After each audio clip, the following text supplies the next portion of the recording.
13 de agosto del 2008. En un camino rural de General Rodríguez aparecen los cuerpos de 3 hombres. Estaban maniatados, habían sido torturados y ejecutados a tiros, pero detrás de esos 3 asesinatos comenzaría a descubrirse algo mucho más grande: efedrina, narcotráfico, millones de pesos y una trama que llegaría hasta las estructuras del poder.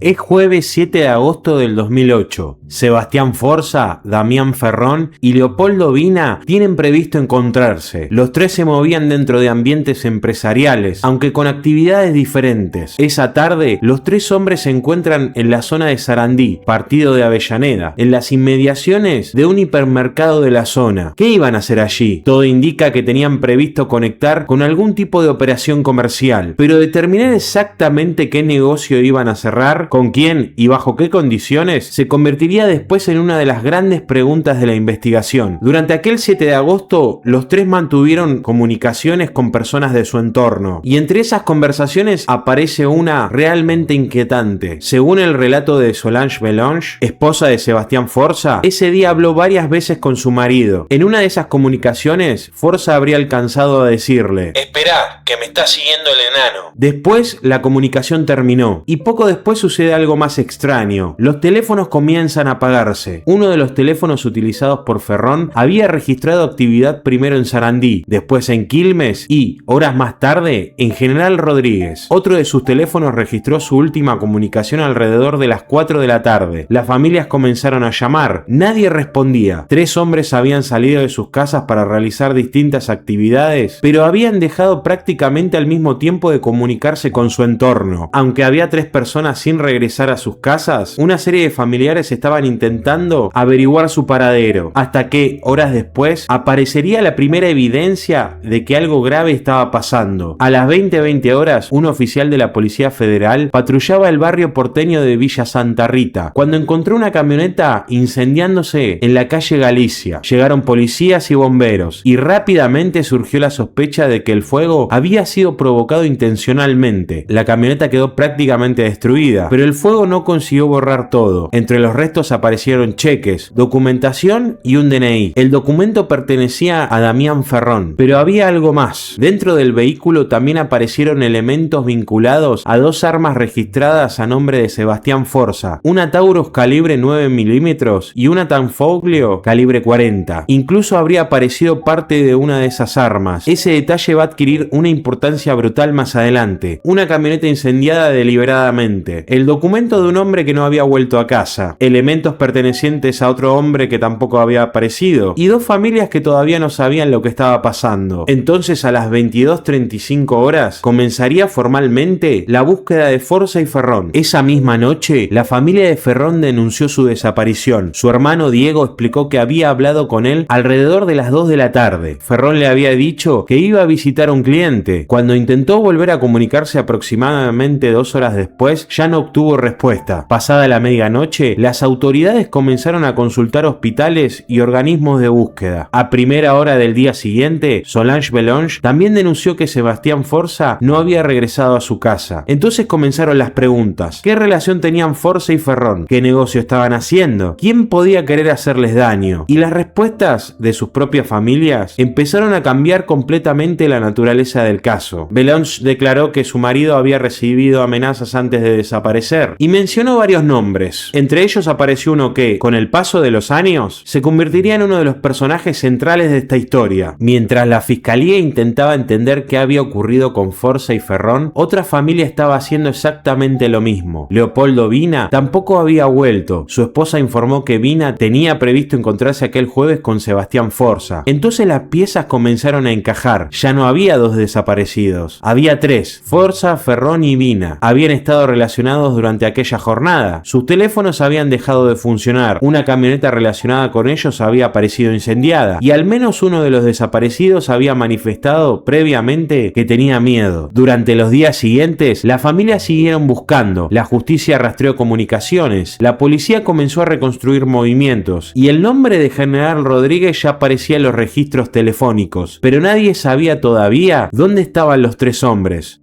La tarde del miércoles 13 de agosto, en las inmediaciones del kilómetro 11 del Camino Navarro, una zona rural de General Rodríguez, fueron encontrados 3 cuerpos entre los pastizales. Eran hombres, estaban maniatados y habían recibido múltiples disparos. Poco después llegó la confirmación que las familias temían desde hace casi una semana. Eran Sebastián Forza, Damián Ferrón y Leopoldo Vina. La noticia comenzó a propagarse rápidamente. El jefe de la policía bonaerense de aquel momento, Daniel Saledo, llegó a plantear públicamente que el sitio podía ser la escena primaria del crimen. Pero la investigación forense terminaría viendo una posibilidad muy diferente: que los 3 hombres hubieran sido asesinados en otro lugar y sus cuerpos trasladados hasta General Rodríguez posteriormente. Y esto cambia bastante la escena, porque si fue así, aquel camino no necesariamente era el lugar del asesinato, sino que era el lugar elegido para abandonar los cuerpos. Cuando comenzaron las autopsias quedó claro que no estaban frente a 3 homicidios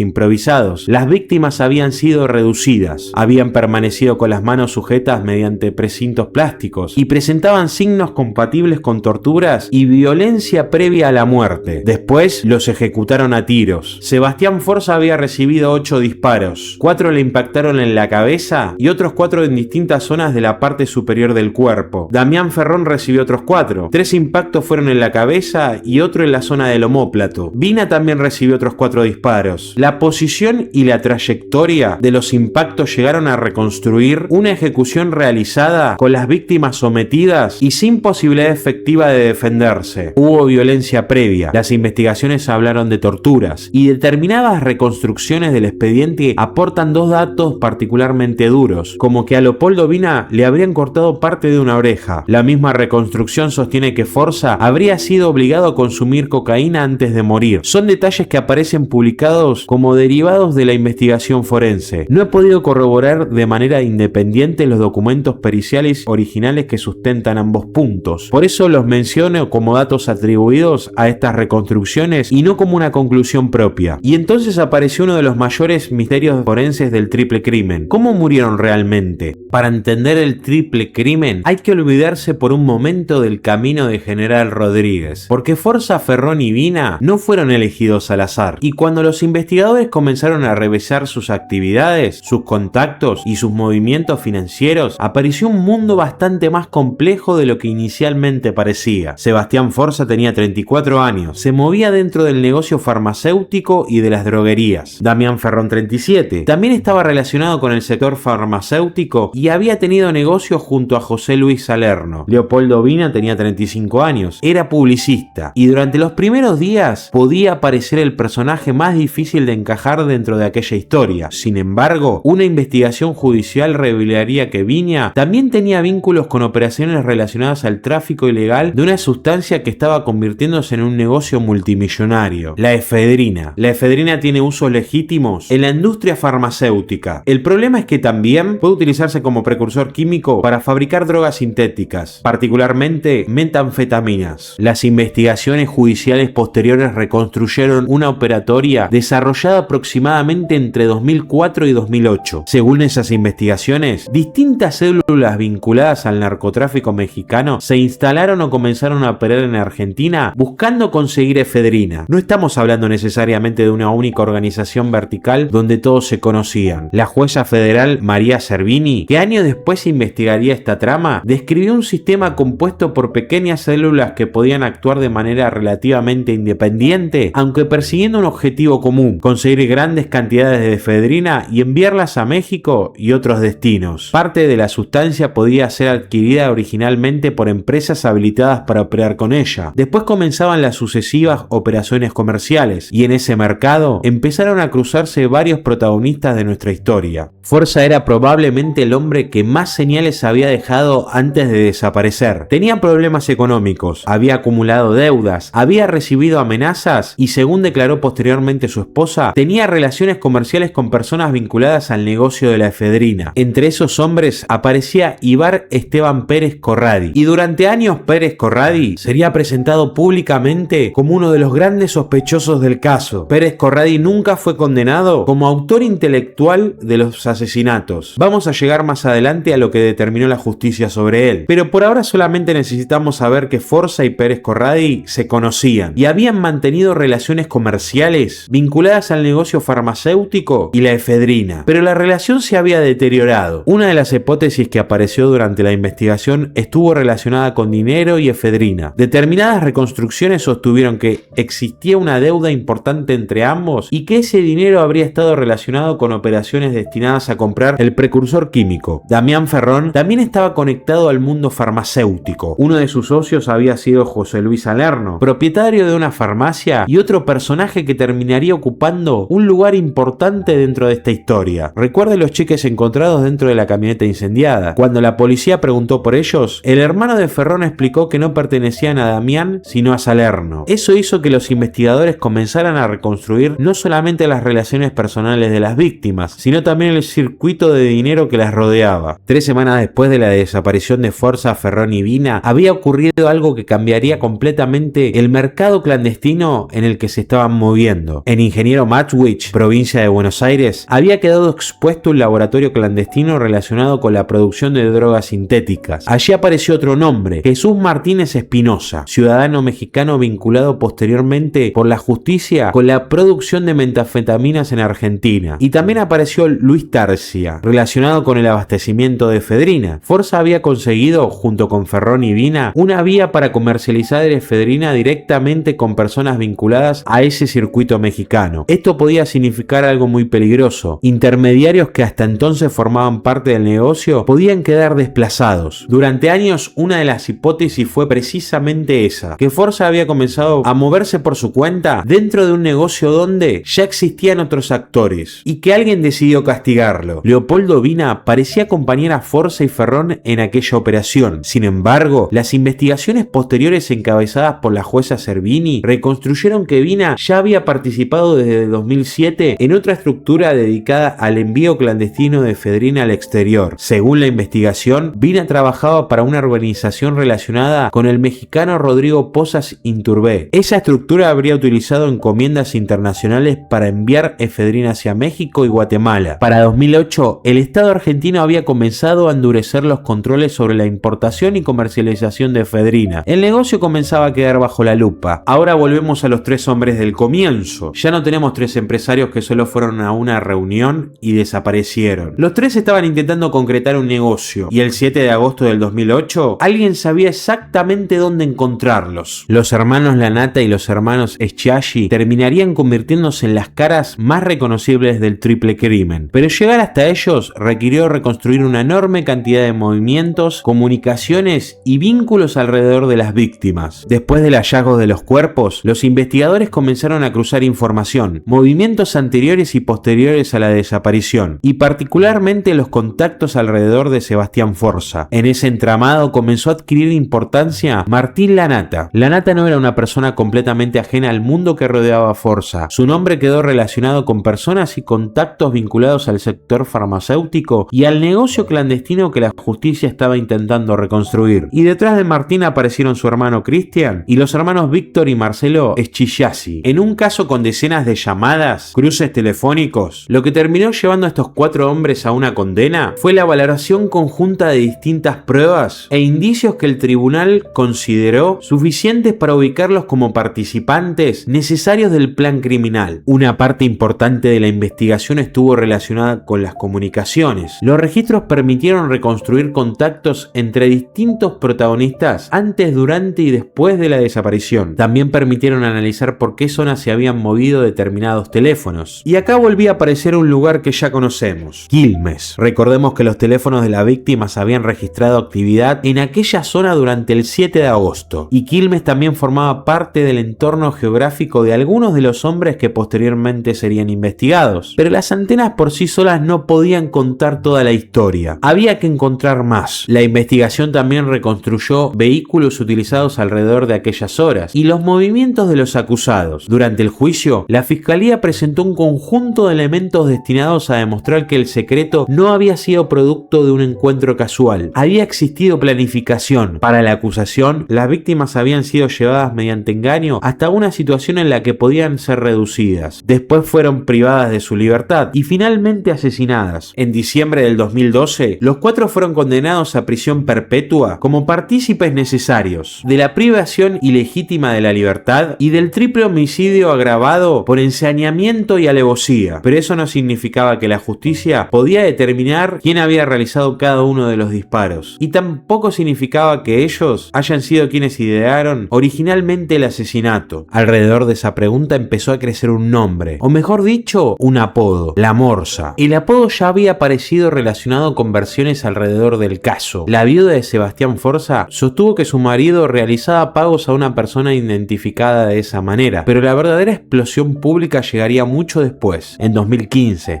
El periodista Jorge Lanata presentó en Periodismo para Todos una investigación sobre el triple crimen, y uno de los protagonistas era precisamente Martín Lanata. Desde prisión, Lanata realizó una acusación explosiva. Señaló al entonces jefe de gabinete y candidato a gobernador bonaerense, Aníbal Fernández, como la persona detrás del apodo de La Morsa, y lo vinculó con la trama de la efedrina y el triple crimen. Aunque esto fue una acusación, no una conclusión judicial, no una sentencia, y no existe una condena que haya establecido que Aníbal Fernández fuera el autor intelectual del triple crimen. La entrevista apareció durante la campaña para elegir al gobernador de la provincia de Buenos Aires. Fernández era candidato por el Frente para la Victoria. Su principal adversaria era María Eugenia Vidal, de Cambiemos. La acusación provocó un terremoto. Fernández negó cualquier participación y sostuvo que se trataba de una operación política y mediática destinada a perjudicar la candidatura. Desde ese momento, una investigación criminal que ya era extremadamente compleja quedó atravesada además por la disputa electoral, y eso genera un problema para cualquiera que intente reconstruir hoy esta historia. ¿Qué parte estaba respaldada por evidencia y qué parte pertenecía a la batalla política? Otro nombre que tuvo protagonismo público durante aquella investigación televisiva fue José Luis Salerno. ¿Se acuerdan? El antiguo socio de Damián Ferrón, el hombre relacionado con los cheques encontrados dentro de la camioneta incendiada. Salerno realizó declaraciones públicas que alimentaron la acusación, pero posteriormente, cuando tuvo que declarar ante la justicia, surgió una diferencia fundamental. Según las reconstrucciones judiciales y periodísticas del caso, Salerno dijo no disponer de información concreta que le permitiera identificar a Aníbal Fernández como La Morsa. Con el paso del tiempo aparecieron además otras contradicciones. La esposa de Martín Lanata, Mariela Juncal, sostuvo públicamente que durante sus años de matrimonio jamás había escuchado a su marido mencionar a Aníbal Fernández ni hablar de alguien conocido como La Morsa. Fernández continuó negando las acusaciones, y distintos protagonistas del caso dieron versiones incompatibles entre sí, porque mientras el país discutía quién era La Morsa, el sospechoso histórico de haber ordenado los asesinatos seguía prófugo. Ibar Pérez Corradí llevaba años fuera del alcance de la justicia. Su nombre había aparecido prácticamente desde el comienzo. Forza lo conocía, habían tenido relaciones comerciales, existían testimonios sobre amenazas, y Pérez Corradí estaba profundamente vinculado al negocio ilegal de la efedrina. Todo parecía convertirlo en una pieza central. Finalmente, el 19 de junio del 2016, después de varios años prófugo, Pérez Corradí fue detenido en Paraguay. Había cambiado notablemente su apariencia y llevaba tiempo ocultándose fuera de Argentina. Posteriormente fue extraditado. Parecía que finalmente iba a aparecer la respuesta, pero ocurrió algo bastante cinematográfico y judicialmente mucho más importante. Las pruebas no alcanzaron para condenarlo por los asesinatos.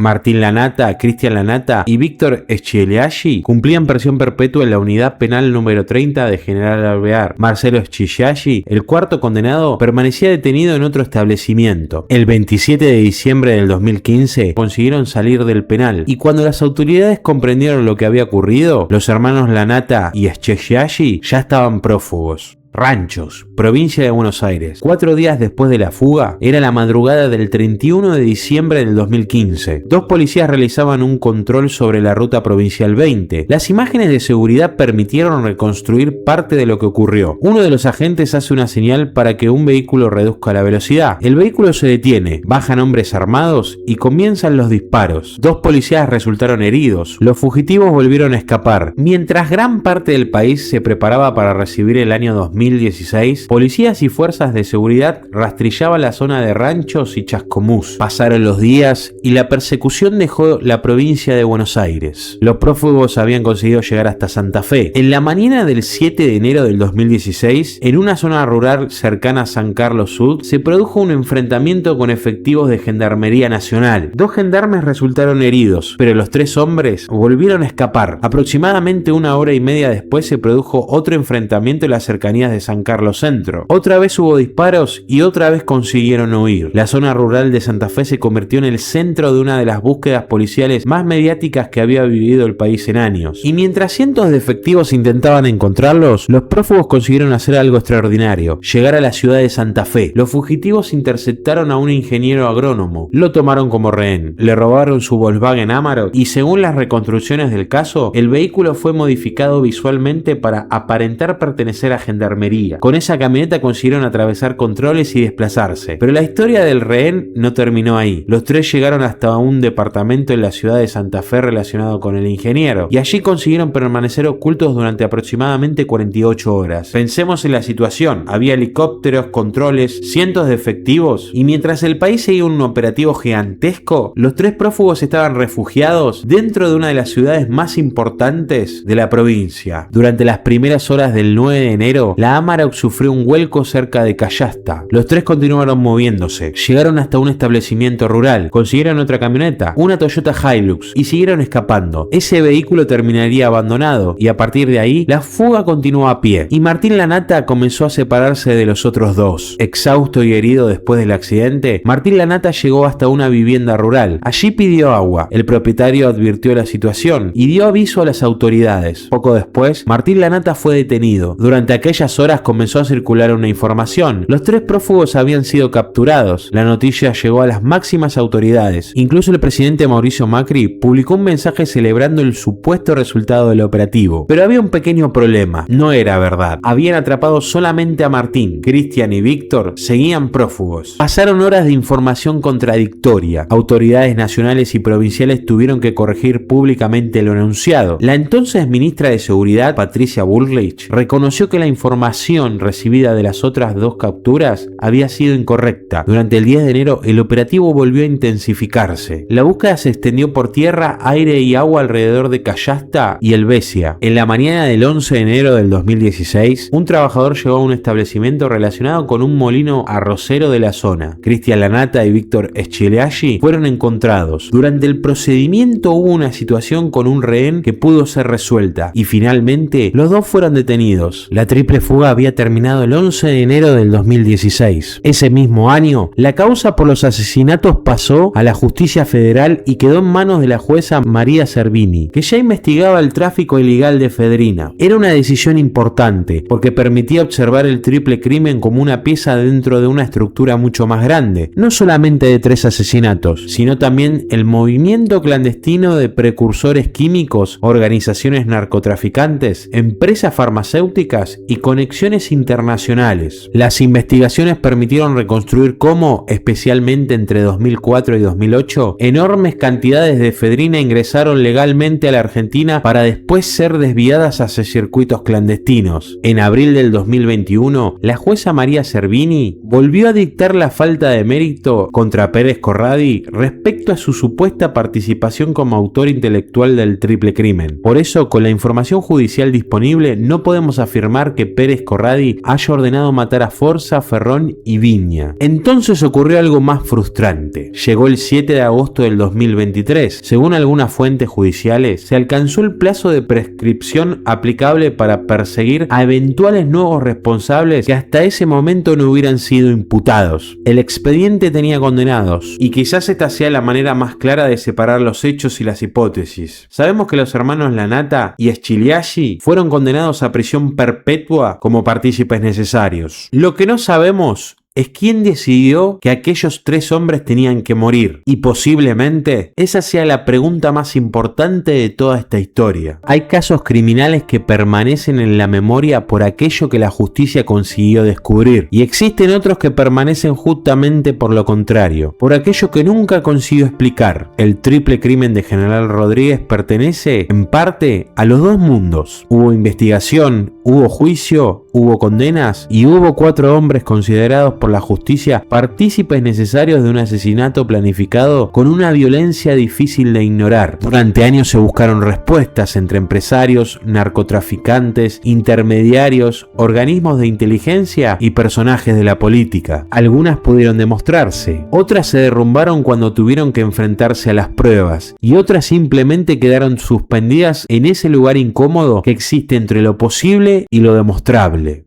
Si te gustó el video, dale like, comentá, compartí y suscríbete para no perderte los próximos casos. Gracias por acompañarme hasta el final. Soy Lalo Cajetilla y nos vemos en el próximo video.